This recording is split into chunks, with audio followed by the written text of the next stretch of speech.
বিদ্যা হলে তাৰ জ্ঞান বৈদ্ধিক সৌষ্ঠৱতা বিকশিত হয় আৰু সেই জ্ঞানৰ সেই 4খন স্কুলত যদি ভালকৈ পঢ়া হয় তাৰ মন কেতিয়াও বেঠিক হ'ব নোৱাৰে।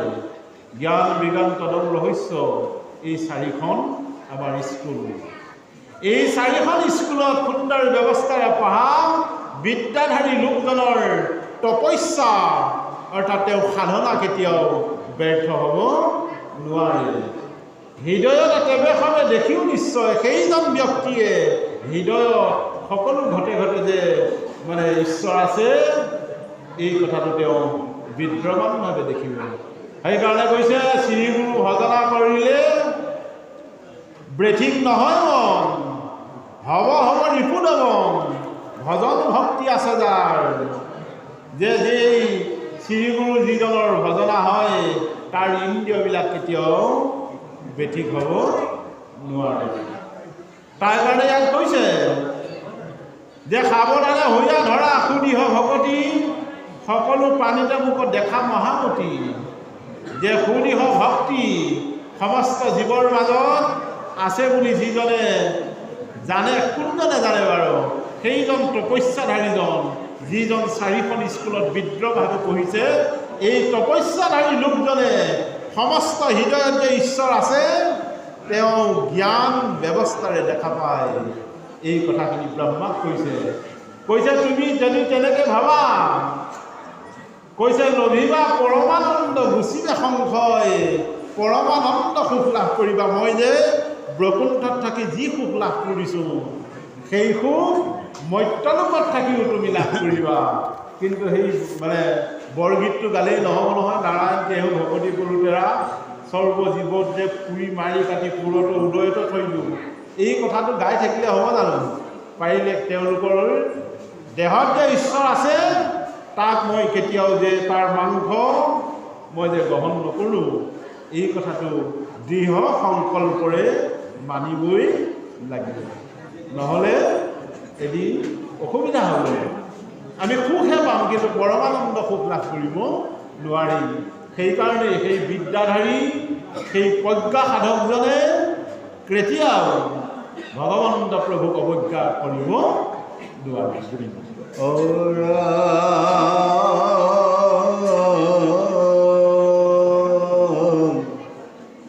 আবে মই তোমাক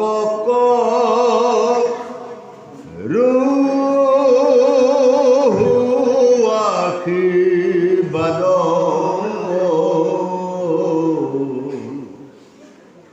নানা কৰ্ম কৰন্তেও নাপাওঁ প্ৰমাদ, বহুবিধ প্ৰজা স্বজন তজু দেহে কিঞ্চিতেকো দুখ নৌকং মোৰ অনুগ্ৰহে, আৰু পাপী ৰজুগুণে নুচুইবে তোমাক, মুত মন দিয়া এৰাই দুখ সুখ, দুৰ্বিজ্ঞেয় মোক আজি নিশ্চয়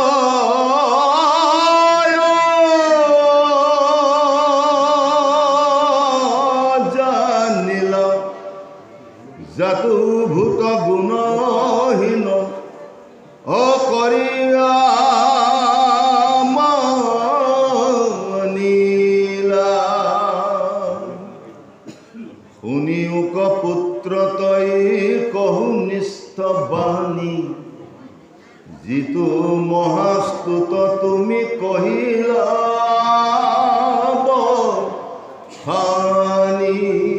তাৰ কাৰণে গুৰুসকল ইয়াত ইমান সুন্দৰ ব্যৱস্থাৰে উপদেশ দিছে যে কিঞ্চিতো দুখ নহ'ব মোৰ অনুগ্ৰহে,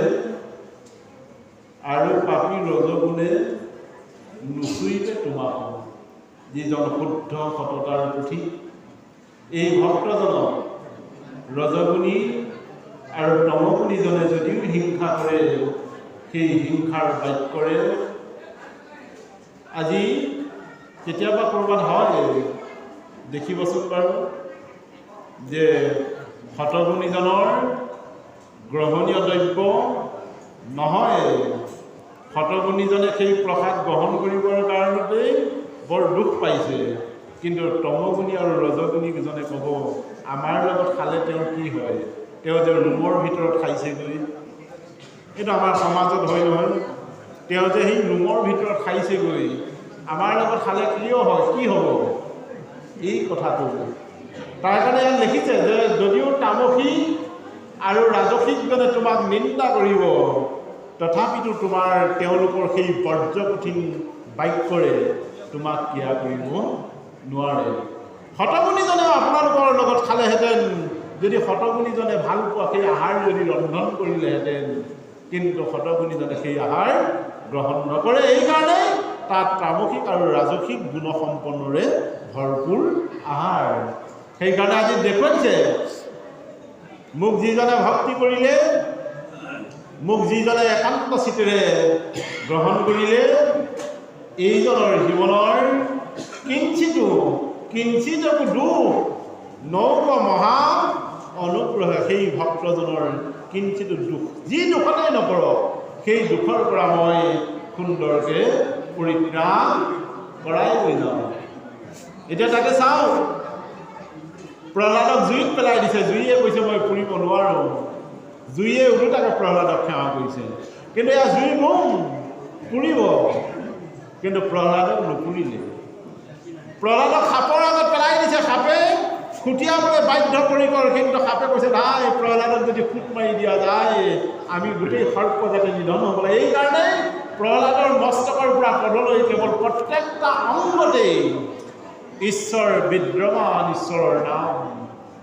গহ্বৰৰ পৰা পেলাই দিছে, শিলকেইটাই গৈছে প্ৰহ্লাদক একো খনি বিখনি নকৰিবা, আৰু ঈশ্বৰে আহি সুন্দৰকৈ দাঙি লৈছে মোৰ ভক্তজনৰ। সেইকাৰণেই ভক্ত হ'লে মন প্ৰাণ দেহ ভক্তিৰে যদি ভক্তি কৰিছোঁ তেতিয়াহ'লে অসুবিধা নাই। সেইকাৰণে কৈছে ৰাম বোল মন আমাৰ, কৃষ্ণ মূল নাচি নাচি বাহু তুলি হৰি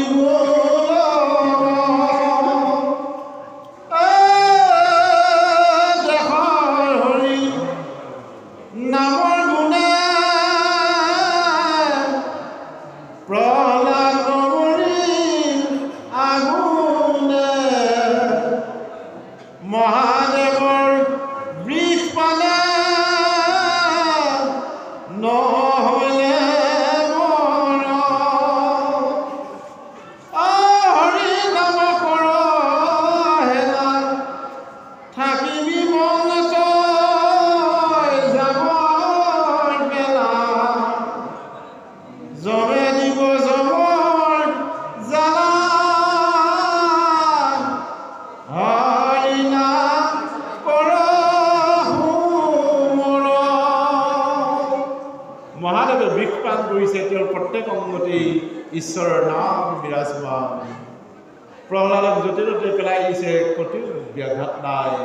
সেইকাৰণে কৈছে লোৱাৰ বটল লয় যদি একবাৰ হৰিনাম, যে যেনেকৈ উদ্ধৱে লৈছিল, ধ্ৰুৱ মহাশয়ে লৈছিল, এনে প্ৰকাৰে যদি নাম লোৱা যায়, মই দেখিছোঁ মোৰ ভক্তজন তেনেকেই সুন্দৰকৈ কৃপা নিতান্তই পাব। আৰু এই জীৱনৰ দুৰ্বাসনাবিলাক ঈশ্বৰৰ নামৰ যোগেদি, সন্ত সাধুৰ আশ্ৰয় যোগেদি সুন্দৰকৈ ভক্তজনৰ কৃপা লাভ। যিটো তপ আচৰিয়া তেজিলা সংশয়া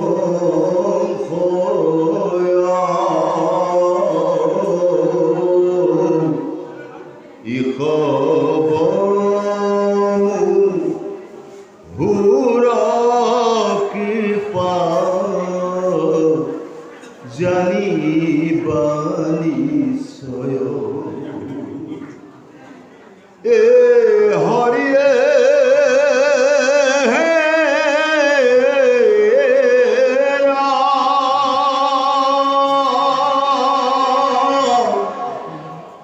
যিটো গুণে মহাপ্ৰীতি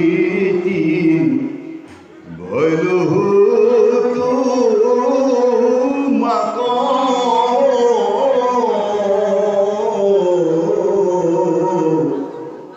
যিহেতু নিগুণ কৰি বৰ্ণাইলাই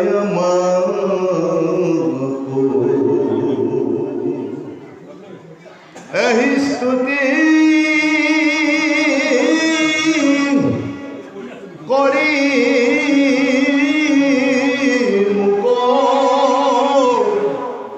ভজে যিটো জন তাহা তয় অল্পতে হওঁ পৰম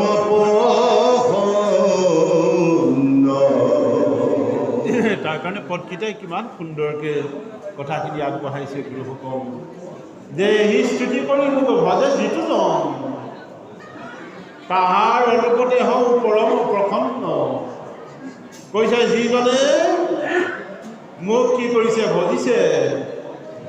আমিতো একো কৰিব নোৱাৰোঁ যে প্ৰাতঃ সময়ত ৰাতিপুৱা 4 বজাত গাটো ধুই ভগৱন্ত প্ৰভুৰ ওচৰত বুলি আমি ক্ষমা পূজা কৰিলোহেঁতেন। ব্ৰহ্ম মুহূৰ্ত প্ৰভাত সময়, এই প্ৰভাত সময়ত ভগৱন্ত প্ৰভুক যদি আমি নিগুণ প্ৰাৰ্থনা কৰিলোহেঁতেন। সেইকাৰণে সদায় প্ৰাতঃ প্ৰসংগত আমি ঈশ্বৰৰ এই ব্ৰহ্ম মুহূৰ্তত ঈশ্বৰৰ যদি উপাসনা কৰোঁ, দেহ মন প্ৰাণ একেধাৰে ঈশ্বৰৰ চৰণত হয়। এইটো চাইণ্টিষ্টবিলাকেও মেথড দিছে যে ৰাতিপুৱা শুই উঠাৰ পিছত মস্তকৰ যি তেজৰ যি উগ্ৰ শক্তি সি হ্ৰাস হৈ থাকে, নাৰ্ভবিলাক অসক্ৰিয় হৈ থাকে। সেইখিনি সময়ত যদি ঈশ্বৰৰ উপাসনা কৰা যায়, মন কেতিয়াও বিপথে পৰিচালিত নহয়। তাৰ কাৰণে মাধৱ পুৰুষে লিখিছে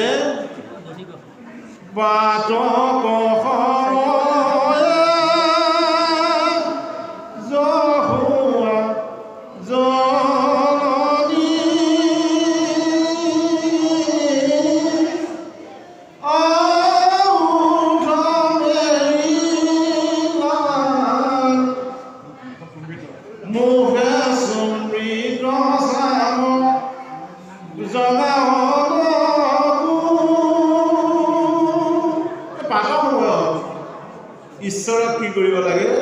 জগাব লাগে। অৱতৰি লিয়া লেহু মাখনৰ চুম চুম কৰি এই কথাখিনি কেতিয়াবা যদি সুন্দৰকৈ গুৰুগৃহত গায়, কোনোবাই যদি গুৰুগৃহত সুন্দৰকৈ সংকীৰ্তন আৰম্ভ কৰে, মনবিলাক সদায় উপকৃত হৈ থাকে। আমাৰ আকৌ গুৰু সেৱা কৰা কথাটো কি হয়, পাৰিলে দুপৰীয়া হৈ যায়গৈ। তাতো কৈছে, ঈশ্বৰে কৈছে দুখ নাই, তাতো দুখ নাই। পাৰিলে ঈশ্বৰে কৈছে পাৰিলে এই ৰাতিপুৱা সময়ত কৰিলে তোমাৰ নিজকে দেহটো শুদ্ধ হৈ থাকিব বুলি অনুভৱ হৈ থাকে।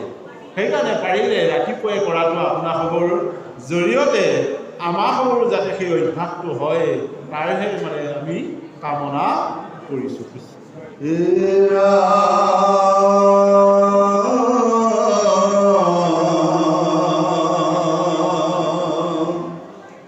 তোমাক ভৈল তুষ্ট ইতুষি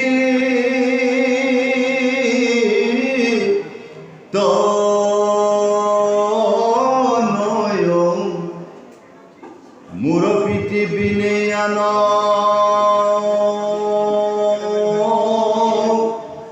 শ্ৰেষ্ঠ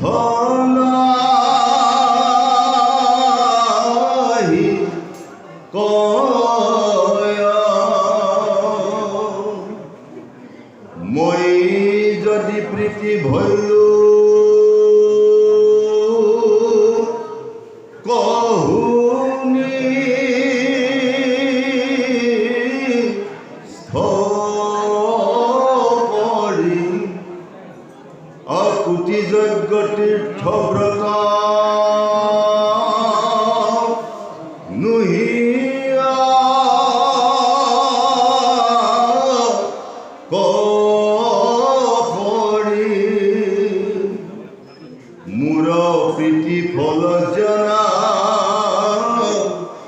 সমস্ত কৰ্মৰ কহিলোখন মতইটো বৈষ্ণৱ খবৰ জাতো মই সমস্তৰে আত্ম কৃপাময় মুহুৰ সম্পৰ্কে প্ৰিয় ভাৰ্যা পুত্ৰ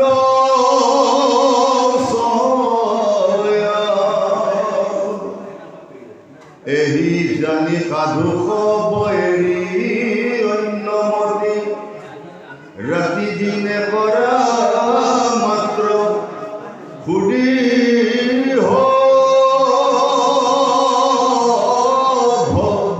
কহতি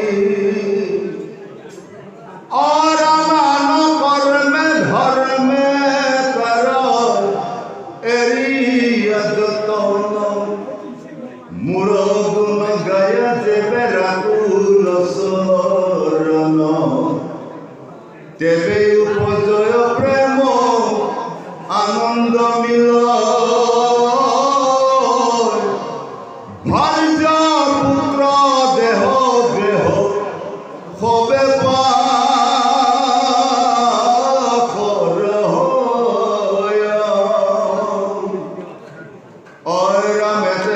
তুমি মোৰ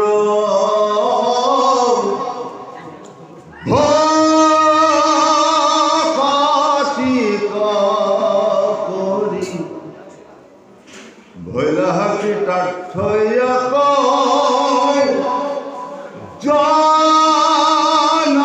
জনানিষ্ঠ কৰি ঐৰাম তথাপি তোমাৰ প্ৰীতি সাধি মহামতি পূৰ্বৱতে সৃষ্টি হব কৰিও সম্প্ৰতি মুতলিন জীৱ সম কৰিও প্ৰকাশ আতপূৰ্ব ধৰি তজু আশয়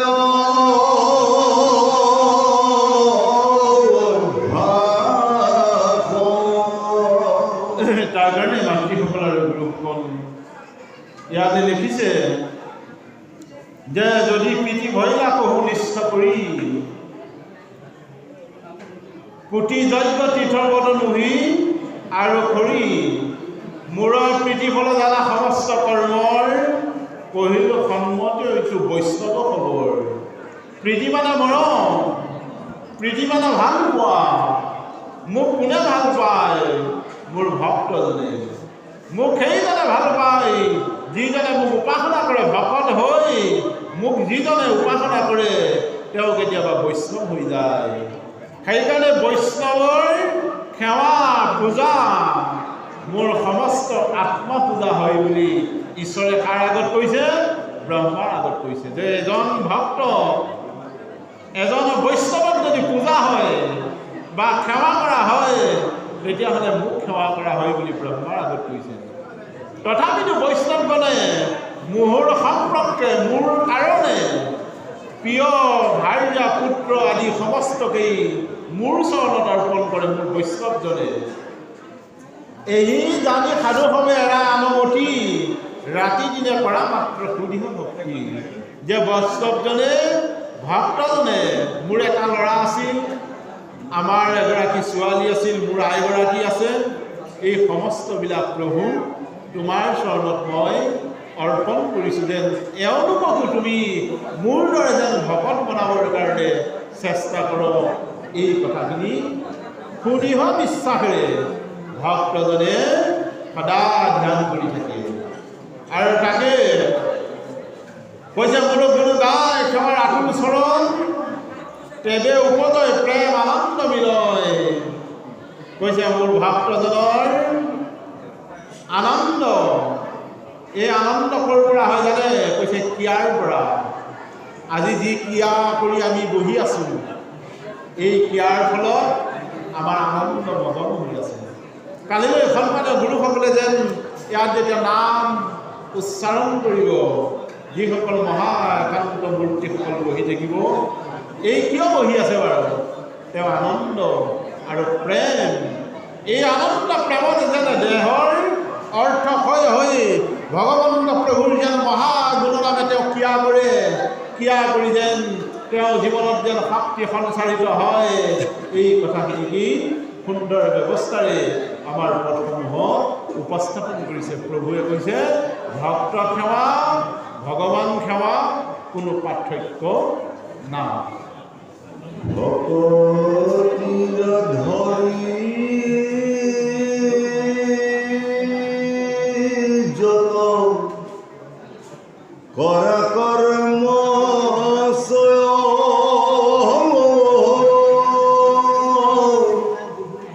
সমস্তে সম্পূৰ্ণ হইবে, নাহিকে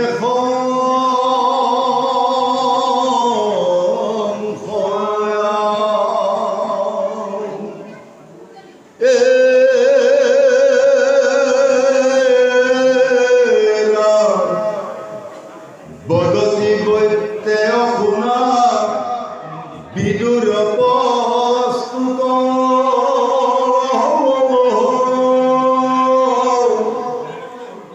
এহি মতে নাৰায়ণে বুলিলা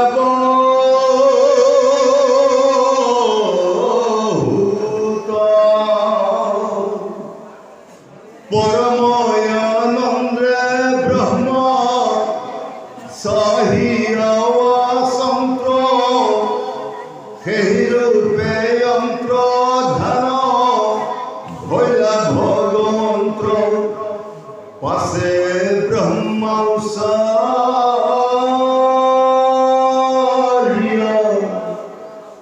রামকৃষ্ণ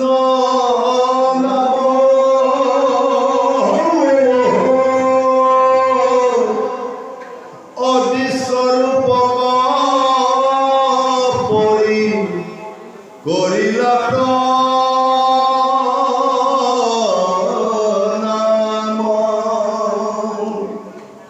নিগদতি ভোগকুলা পরীক্ষিত রায় পাশে যেন বুলিলন্ত বিদুরে দুনায় বিদুর বদতি গুরু কয়ু কৃপা করি যেবে তৈতে যন্ত্র ধান ভৈলা দেব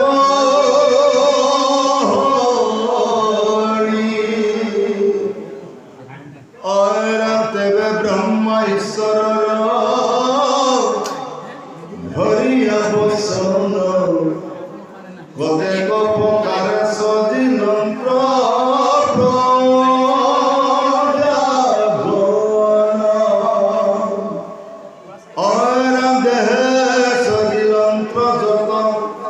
মনে উজতে তাক ভালো মতে মুত বুঝাই প্রত্যেক আনু জীবময়ী খুশি আছু অর্ধস্বর তাক অনুক্রমে কহি সেদি সংসার হুকলি গদতি রাজা শুনা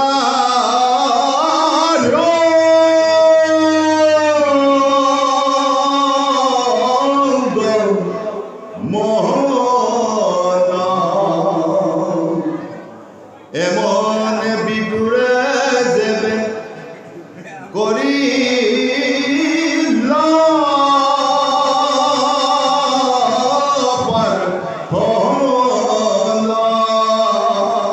তাৰ কাৰণে গুৰুসকলৰ মাতৃসকল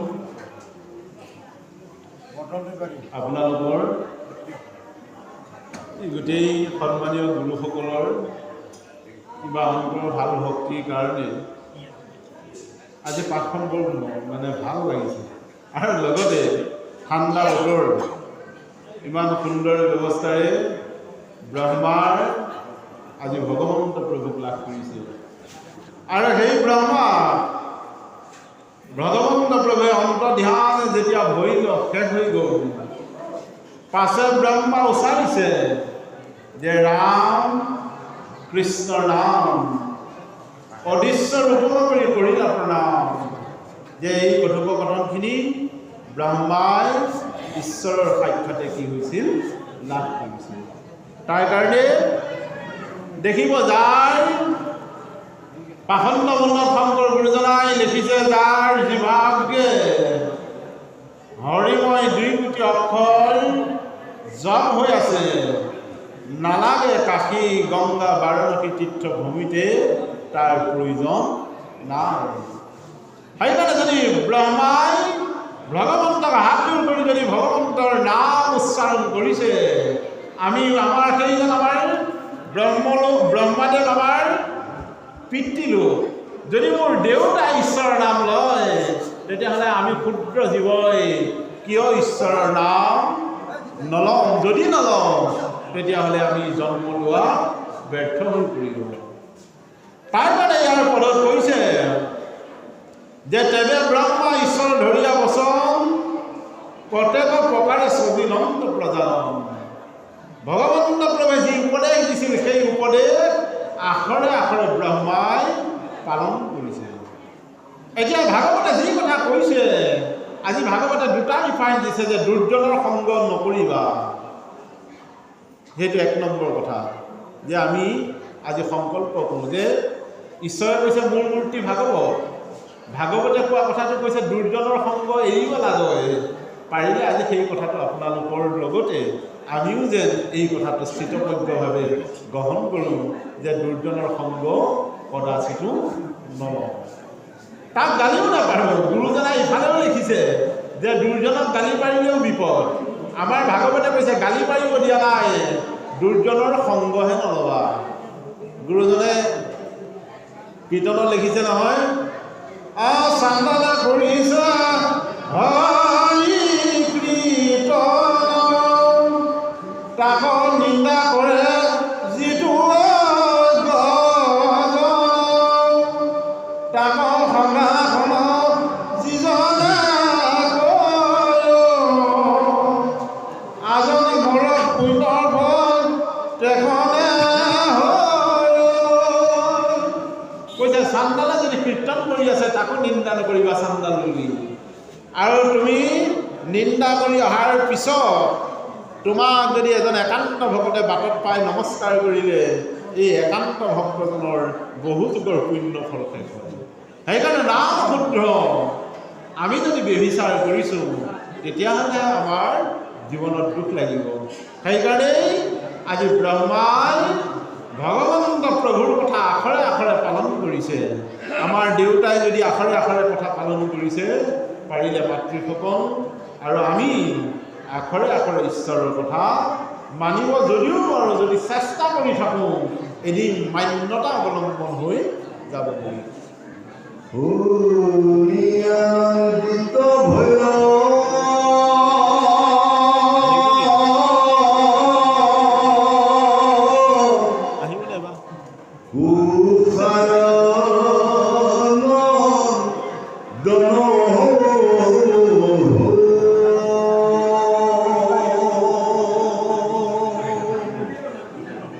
পূৰ্ব প্ৰশ্ন চিত্ৰে ধৰি বুলিলাব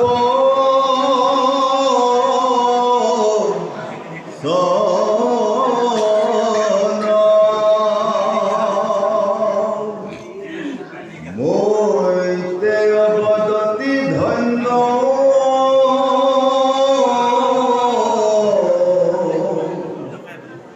ধন্য কুৰু বড়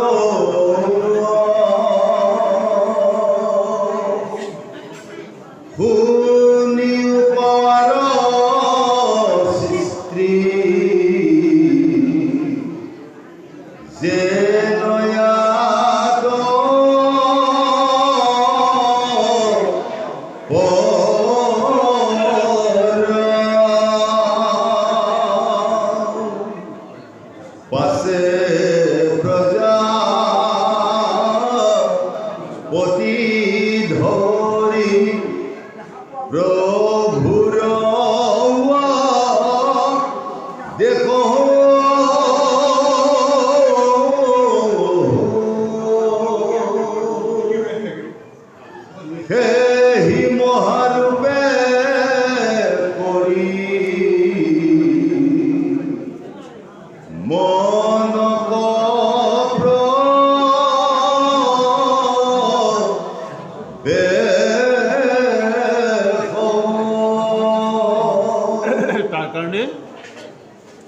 মাতৃসকল আৰু গুৰুসকল, ইয়াৰ পদত লিখিছে এমনে বিদুৰ আছে কৰিলা পাৰ্থ মৈত্ৰেয় আৰু বিদুৰৰ কথাখিনি আলোচনা কৰি আছে।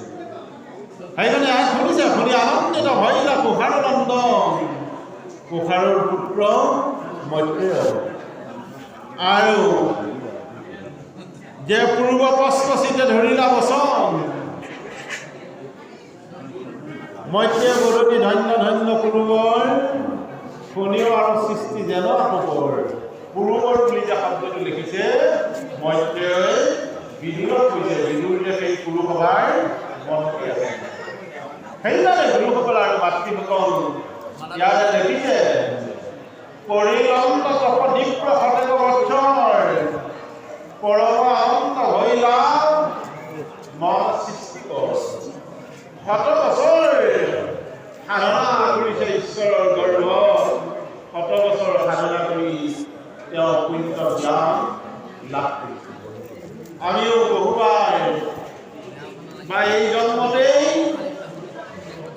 পাৰিলে ঈশ্বৰৰ ভক্তি সুচাৰুৰূপে যদি পালন কৰোঁ, এই ব্ৰহ্মাই 100 বছৰ তপস্যা কৰি যি মহাফল লাভ কৰিলে, এই ফল যেন আমাৰ এই যুগতেই লাভ হয়, তাৰ ভগৱন্ত প্ৰভুৰ অভয় চৰণত সেৱা ধৰি আপোনালোকক কৃপা কৰিছোঁ যেন এই জন্মতে যে আমাৰ অশেষ পুণ্য হয়, তাৰ কাৰণে সদায় সদায় হ'বলৈ ভালকৈ আমাৰ সুন্দৰ ব্যৱস্থাৰে উপদেশ আগবঢ়ায়।